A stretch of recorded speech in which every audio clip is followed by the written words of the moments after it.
Why, hello there. So, we are barreling through the year, and today we're going to talk about everything that I read in May. But a lot of horror. I got into some cozy, rosy, nosy books because I guess, reading the amount of horror that I do, which is most of what I read, sometimes I just need something a little more uplifting and cozy and cheerful with, even a little romance. My cold black heart is not always super dead, so it's spring and I need to wake up a little. I don't know. Anyway, so let's talk about all the books I read, starting with Indian Burial Ground by Nick Medina. Something is really strange on the reservation. Graves have been dug up. The dead sit up and speak. Guy jumps out in front of a car, and someone drowns themselves on purpose. And it seems like an evil spirit may have been unleashed. And maybe this happened when these bodies were dug up from the Indian burial ground. And so it follows the story of these two different characters. One is this Uncle Louis, and then the other is this girl, Noemi. He kind of raised her when she was a kid. He didn't want to get stuck on the reservation, so when he turned 18, he ended up going away, becoming a professor of folklore and mythology and teaching that. When he was a kid, all kinds of weird, effed up stuff started happening. And so what happens is he returns, and he knocks on the door of Noemi's trailer where she lives with her mom and comes in, and it seems like the weird stuff almost follows him as he comes back. Weird stuff starts happening in those veins again, and you go between the two different timelines. And it was a really great read. I picked this one up because I really enjoyed his other book, Sisters of the Lost Nation. I thought it was absolutely fantastic. I have a standalone review of that if you're interested to check it out. I will link that down below. Yeah, I've just really enjoyed what I've read of Nick Medina so far. He had a short story too that was in the book Never Whistle at Night, which is a collection of indigenous dark fiction, and it's awesome. One of the best short story books I've read in quite some time. Also have a standalone review for that. That will be down in the darkness as well. All right, so after Indian Burial Ground, I picked up a book called The Hearing Test by Eliza Berry Callahan.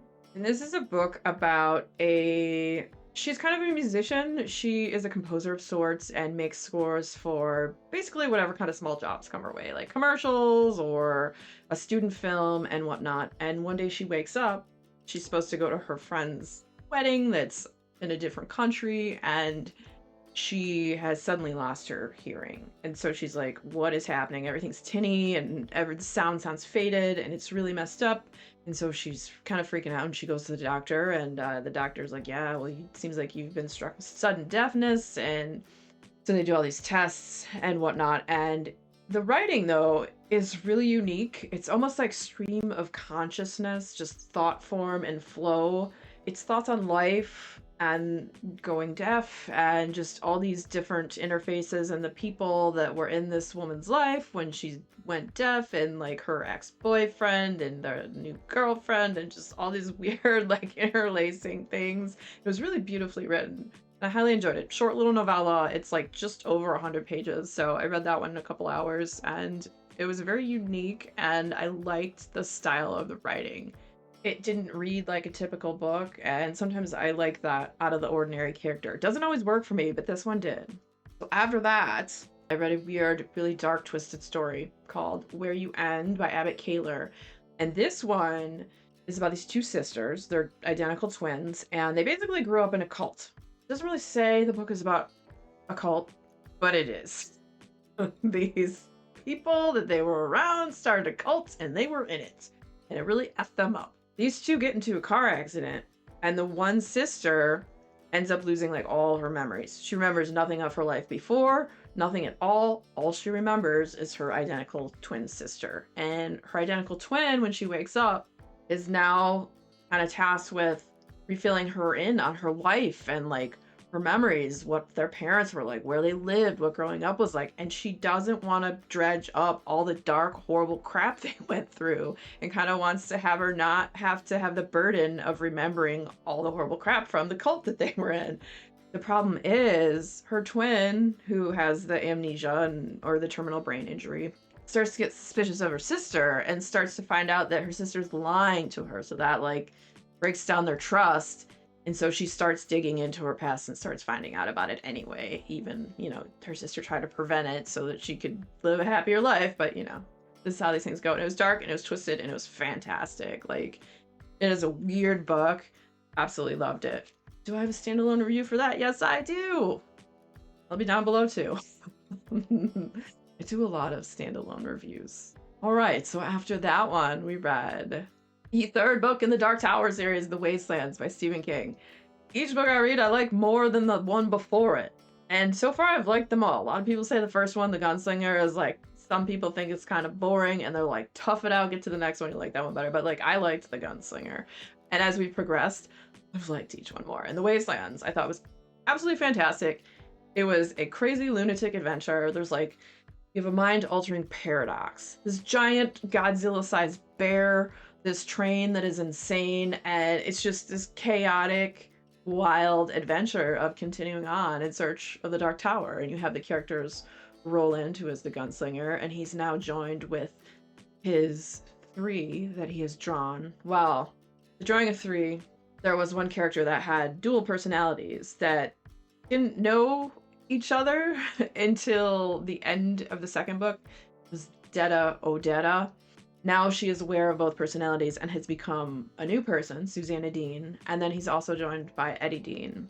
And these two are both now gunslingers, and Roland is teaching Odetta how to shoot, and Eddie is kind of like, he lived in the shadow of his older brother his whole life, and his older brother was kind of a huge, horrible person. He was an a-hole, he wasn't so good at anything, and he liked to stomp on Eddie's feelings, and just, if Eddie was good at something, he would make him feel bad about it and all this stuff. And so Eddie's like rediscovering himself and rediscovering talents that he had like stopped pursuing because of his brother the heroin addict.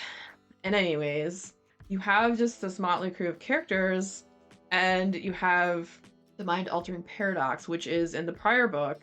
Okay, so we have to go back to the first book. The first book, there was this character, Jake, who was this younger boy. And in the first book, Roland sacrifices him and Jake dies so that he can continue his journey to the Dark Tower.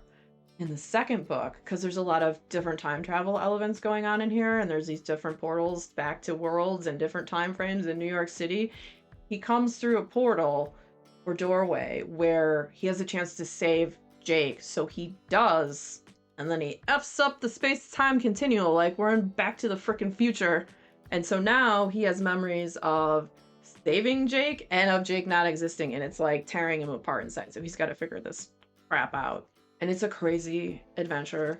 You have this crazy Godzilla bear that almost kills Eddie, and once that's taken care of, they just have to keep going on their journey. Roland's got to figure out his crap with his mind because he's going kind of crazy. And then you got Jake in the other world. He's in a different time frame, and Jake has these memories too of dying and not dying, and is going kind of nutty, and he's trying to get back to Roland. And every time, like, he has this obsession with doors, and every time he opens a door, he keeps waiting for it to go to another land.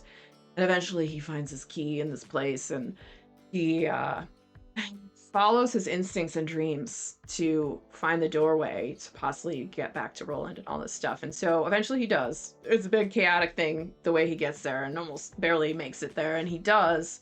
And then once they're all back together, now you have Jake and Eddie and Susanna and Roland, and they're going to make their way to this city that they have to go to get to this train, because they need to take this train to get through the wasteland to take them onward in their journey to the Dark Tower.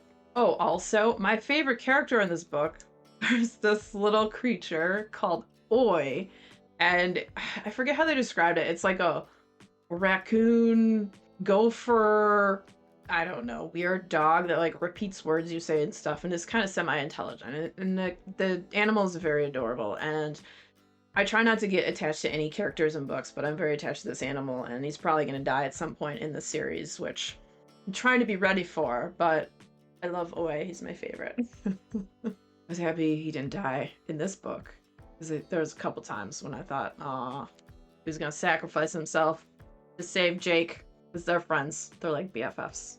Anyways, so I love that book. It was great. I can't wait to read the next one, except for it's 900 pages, and that is a big book. I haven't read a giant book in at least a year. Not of that size. I've read about 700 pages, but 900 is daunting to say the least, but I am very excited for it. So after that, we read my first Simone St. James book. I've been hearing about this author forever. And so I was at the library, I saw Murder Road. It was in the new book section. Picked it up. What an addictive read. Are all their books like this? Because, like, literally, immediate action. You get in, it's this couple, they're coming from Ann Arbor, they're on their honeymoon, they just got married, and they're driving down this road. The girlfriend, I think her name, I don't remember their names right now. I think it's like April and Eddie. I think that's their names. So April is like half asleep. She wakes up. It's dark. They're on a strange road. And she's like, hey, where are we? And he's like, I don't know. I think I took a wrong turn somewhere. And all of a sudden they see someone like walking down the road, kind of like shuffling. And they're like, is that like some drunk guy? Is he drunk? What's he doing? And then April's like, oh no, I think that's a woman.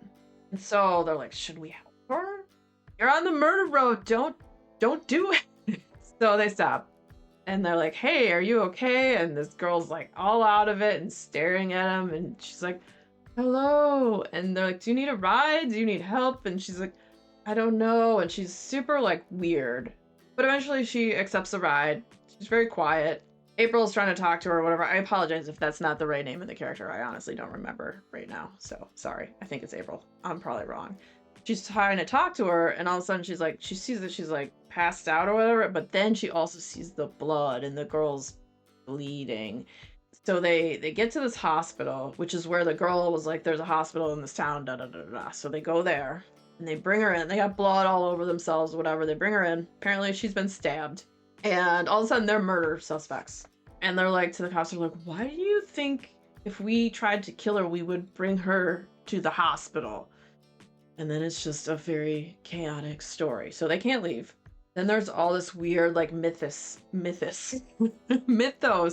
about the specific road called the Atticus Line, where if you see this girl called the Lost Girl, it might be the next to die. And so there's like a ghostly element to it as well. Such an addictive read. I'm totally gonna read more of this author's books. Awesome. I love me a good thriller, and it was fantastic.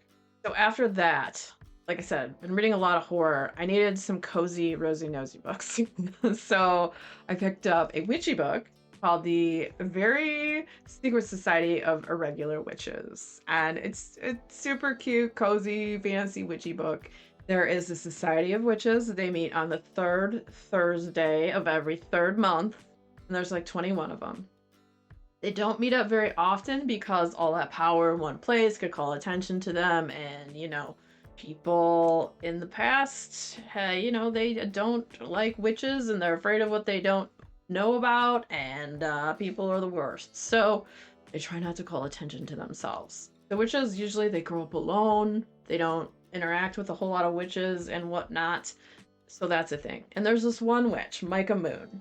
And she has a social media channel, and she pretends to be witchy and makes all these witchy videos and whatnot. And the head lady, this lady Primrose that heads up like this witch group that meets up all the time, she doesn't really like this, but she deals with it. Micah's like, no one believes I'm actually a witch. Whatever, no one thinks it's true. But this is not true, because one day she receives this email and it's like, witch wanted, and she's like, oh, okay. Because usually she gets a bunch of like just dumb, junky email stuff like this, and they want a witch for tutoring for these 3 girls, and they're like, you don't really need tutoring experience, you just need to be witchy. And Micah has no job lined up currently. She needs a new job. She's lived a really transient lifestyle, so she figures, what do I have to lose? I'll go check it out. If it's, you know, fake, then I'll be out of there and on my way. And so she goes to this place called Nowhere House, and she finds out there's these 3 young girls there who are all witches, and they need someone to like tutor them and, you know, help them to harness their powers and learn about it. But if this other like society she's part of finds out about it, they'll try to separate the girls and all this stuff. And it's cute and cozy. There's romance in it. There's a super grumpy guy who lives at Nowhere House that's right around Micah's age, and, you know, he hates her at first, but he warms up to her. And it's super cute, and I really enjoyed it, and I definitely want to read more from this author. So after that, we read another cozy book, and that one is The Bookshop on the Corner by Jenny Colgan. Another book about books, which I really like to read books that are about books or bookshops and whatnot. So kind of always drawn to those. And this one it's just like a cozy, it's a romance, but it's not like super romantic because in the beginning of this book, this librarian, she loses her job, doesn't know what she's gonna do, and she currently lives in like England. And she's thinking about it and thinking about it, and eventually she's like, I'm gonna buy a van and turn it into like a mobile bookshop and just travel around. She finds a van and it's in Scotland, so she has to go all the way to Scotland to try to get this van. And she shows up, and this guy who's gonna sell it is all like, oh, but you're just a wee lass. I thought I was gonna sell the van. I guess not. And she's like, what the heck? I want to buy your van. He's like, oh, thought it was sold for sure this time. You know, being kind of a misogynistic a-hole. So that happens. Eventually she does get this van. All right. But then, you know, she's going to take it back to England, and there's all this red tape. She can't park it at her place. She can't get any permits to park it around town. But in Scotland, she can just go park it wherever. So she ends up moving to Scotland, and beautiful there. She meets all these kind of lovely people. She hits it off with this grumpy farmer, but at first she's really into this like exotic train conductor. I think he was a train conductor. He worked on the train that she would exchange poetry and books with and all this stuff. And like, he's her love interest in the beginning. And it's more of like a fantasy because they never really hang out because he's always on the train and he's always working. And I think they hang out like once for like a half an hour. So it's part of the story, but it's not a huge part. And the only thing about it, like, I liked it, but I felt like when the actual romance at the end happened, it was so smushed into like the last end of the book. I felt like it could have used a little more development in it, but I still really enjoyed the book. I thought it was a good time. After that one, we went right back into the creepy thrillers. I read The Mountain King by Anders de Lamotte. So I like to read horror and thrillers that take place underground or in mines or in caves. Like the isolation and the underground claustrophobia, it freaks me out. And that sense of dread, I like horror books like that. So The Mountain King, you get a bit of the Mountain King's backstory. It was this kid that grew up, and at one point in time, he went missing. And when they find him, he's like in this cleft of a rock.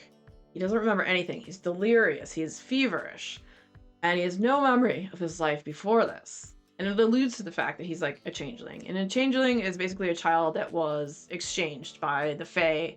And usually they are trickster or mischievous or horrible and evil. All the above. So you have that. And so this Mountain King guy, at first, when he's a kid, he like just creeps into people's houses and he would like take a random thing. There's like an earring or something that's not super noticeable. And he would put these weird little like plastic figurines, shove them somewhere strange that they might be found or might not. And as it goes on, later in life, he's living with his uncle, and behind his uncle's cabin, there's this like old military base in a mountain. Super creepy. And like it goes down several levels, and it's kind of old and decrepit, and people don't know it exists. And there's all these like cells inside of it, and it's just a creepy place. So he starts taking people. He keeps them there basically till they give up hope. And when they give up hope, these people just die. And so he takes them and keeps them there like they're his possessions until then. So it's real effed up. So now you have this detective. Her name is Leo. She's on this big case because this couple had been taken. There's these two, and their names are Smilla Holst and Malik Mansour, and they go missing. The last known thing of them was there's a picture on Instagram, and it's like hashtag exploration, whatever. And so as Malik to go as he was super into urban exploration. They went to explore an area which might have been the Mountain King's domain and disappeared. Now Smilla, her family is super, super rich. And so when the case comes up, there's, Leo's on the case, then they bring in all these big wigs. They bring in this one guy from this other, like, outside department that Leo had actually had a relationship with, but then she found out he was married with kids and she ended it. He went all, like, harassment on her and was being a big jerkhole and all that stuff, but then he blamed her. And then her mother, who's pissed off at her because her mom runs a law firm and whatnot, And she's just still mad that her daughter, who has a law degree, decided to become a detective instead of working for her. And so she gets kicked off this case and she gets basically demoted and put down into this place called the Department of Lost Souls, which is basically the X-Files. It's all the cases that are weird that no one wants. And I loved that part of it because you go downstairs and you have all these weird characters that are in this department that I guess they were all demoted, but they're like this motley crew of you got Virgilson, this little kind of weaselly guy who can get you whatever you want, but for a price. You scratch his back, he'll scratch yours. And then there's this other woman, I think her name's Rosen. She's really meticulous and detailed and can get you information on anyone, and it's like better than what Leo was getting from in the top department upstairs. But she loves gossip and she has a big crush on this journalist. So she wants like, you know, she needs a little bit of motivation to get this information. Then you have this other guy, Attila, and he's like this angry older guy who apparently just likes to beat people up for fun or something. I don't know. And then there's this other guy who's a bit cuckoo crazy, but he's good at tech stuff and whatnot. And so she goes down here and she starts digging into the case files. And she finds this weird case that the guy who that was head of the department, which she is now head of, he had a heart attack. He's in the hospital. And he was working on this case for this model train club. And the model train club had been building this huge model for like 40 years. Okay. And so they had it, though, in the style of like stuff from a certain era, which I believe is like the 70s. These little figurines keep appearing that are way too modern to be in there. And so they had reported it, and there's been several over the year. And what it is, the Mountain King, every time he takes someone or does something, puts these people that he took, their figurines, into this model. Leo sees the latest ones, and it's the couple that went missing. And so she starts putting two and two together. And so this case is running parallel with the case upstairs that she's not supposed to have anything to do with. And it's a crazy book. It's an awesome thriller. Never heard of this author. It was translated fiction. This takes place in Sweden. And it's awesome. I think is going to be a series with this detective, Leo Asker. And she kicks a lot of butt. And I would totally read more books by this author about this detective. It was so good. I loved it. It's dark and effed up. I read some real bangers this month. I feel like I'm losing my voice right now. Anyway, after that, I read a book called I Cheerfully Refuse by Leif Enger. This book is kind of like, I want to call it post-apocalyptic. Like, society seems to have collapsed, but it's like still sort of functioning, but not super well. So you have all these pockets of society that they have all these talents and they gather in places. Some people can work steel and others, you know, they barter with stuff. They either barter or they have cash, and sometimes they'll get shipments of gasoline to like gas stuff up. It's rare that people have cars and whatnot. And it follows the story of this guy, Rainey, and his wife, Lark. They live in this little town. And she runs a bookshop, and the way she gets books too is when people die and they still have books, because I don't know that new ones are printed or made anymore at this point in time. I'm not really sure. So she does that, and she'll go to different sales and whatnot to see what happens, to see if she can get books for her shop and all of that. These people are just trying to rebuild their towns, like to have a little bakery and be by the water and just try to survive. And, you know, Rainey is a musician. So he plays bass guitar. You have a bookseller and a bassist, and they're in love. And then life happens. They take in a boarder, this guy named Kellen. He comes through town, and he's worried that someone's following him. This character, or someone called Warwick. And it seems like he is what they call a squelette, which is like a skeleton. In this time and place, there are what they call astronauts, which is all like basically rich people. There's no real astronauts in this anymore.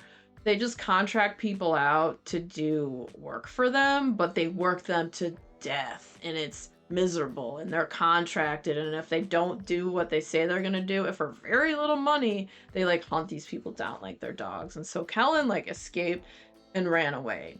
In this world and time, like a lot of people are sad and depressed, and there's also this drug called Willow that you can just take. It kills you. It's a suicide drug, but you have this like just pleasant, peaceful, euphoric exit out of the world. And a lot of people have been taking this, and this is really sad too. So you have that element going on. And what ends up happening is, if you read the synopsis, you know this. So this is kind of a spoiler. If you don't want to hear it, maybe skip ahead to like 2 minutes. The person Warwick ends up coming after Kellen. Kellen gets out and escapes, but Lark ends up dying. You have this like tortured soul of Rainey, and Rainey doesn't know what to do. He's so distraught and sad. And him and Lark, earlier on in their relationship, they had gone sailing because Lark was a sailor and he learned how to sail with her. And they went on this boat and they went to the Slate Islands. And when they were there, they went to this one little area and they saw this older woman on this boat.